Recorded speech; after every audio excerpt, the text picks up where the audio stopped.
I am so happy for soldiers and for our military that now we have a Secretary of Defense and a Commander in Chief, first and foremost, that cares enough for our troops to make sure that, Lord willing, they're going to give them everything they need supply wise if they do have to go into battle to win and to defeat our enemies. And hopefully, more times than not, keep them out of harm's way. But listen, the goal is to be big and bad and strong and to make sure that we could beat up any of our adversaries. And that is the goal. The goal is to be able to kill people and break stuff. I know it doesn't sound nice. I know it doesn't sound pretty, but that's what the military is about. And so I'm so glad that President Trump has brought on board Secretary of Defense Pete Hegseth. You guys need to hear this, because you have to understand what the left was trying to do is develop new heroes. I'll get to that in a sec. But here's just a summary from X. All right, so the Department of Defense has issued a new directive affecting transgender service members. This, according to the memo, directive affecting transgender service members. So according to the memo, transgender individuals or those with gender dysphoria must be identified within 30 days and will face separation, basically discharge, from the military unless they obtain a waiver. So this policy aims to uphold what the DoD considers high mental and physical standards for service, though it has sparked controversy over discrimination and capability assumptions. This isn't discrimination. These were the standards of the military. You should be fit. You should be mentally fit. We are asking people to go, literally sign up and risk their lives for our freedom, for our safety. And when they go into battle, so that they can defeat their adversaries, so that they can defeat our adversaries, they should be physically and they should be mentally fit. Because the mission, again, is to kill people and to break stuff. And nothing should get in the way of that. No DEI, no trans issues, none of that stuff. The only thing that's going to matter when these guys are on the battlefield is the guy next to them in green, fighting to stay alive right alongside them when they're out there killing our adversaries, so that we can sit back here and pretend like nothing is going on and have a hunky-dory life because we're so blessed and privileged to be Americans.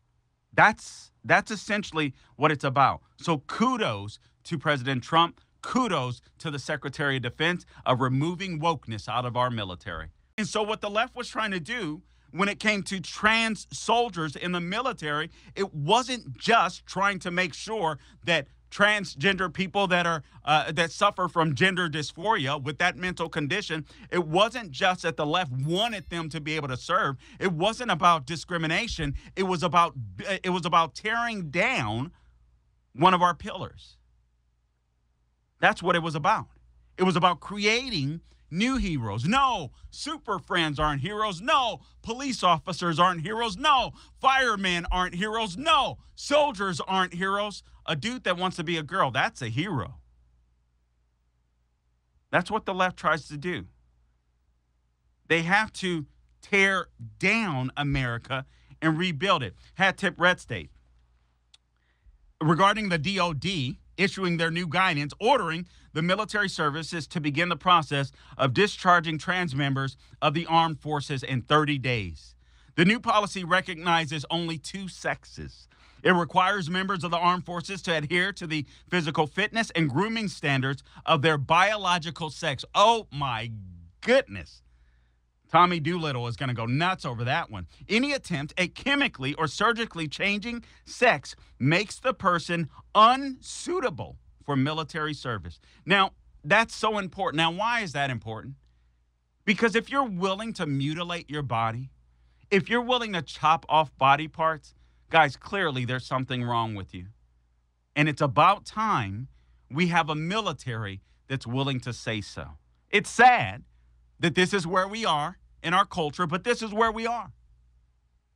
If a person had, quote, at some point been transgender, they can be retained if they, quote, demonstrate 36 consecutive months of stability, close quote, in their sex with no, quote, clinically significant distress or impairment, close quote. Now, what do you think is going to happen?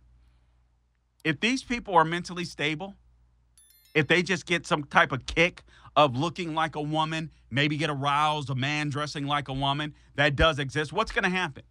These people are going to adhere to the orders, and men are going to dress like men, women are going to dress like women. But if they're truly suffering from gender dysphoria, this is really going to torment them, and they're going to have to leave. Good, they should leave. They should go and get treatment. Listen, I love everybody. I love everybody. I don't like everybody, but I love everybody. But these people suffer with a mental impairment, and they should not be in the military. You guys know that a lot of the mass shooters, I know this isn't reported, especially lately in the last decade, have been trans people. You guys did hear that trans Zizian cult members were finally arrested for shooting that Vermont Border Patrol agent. You guys heard that, right? These people can be, dangerous. They've got to get out of the military.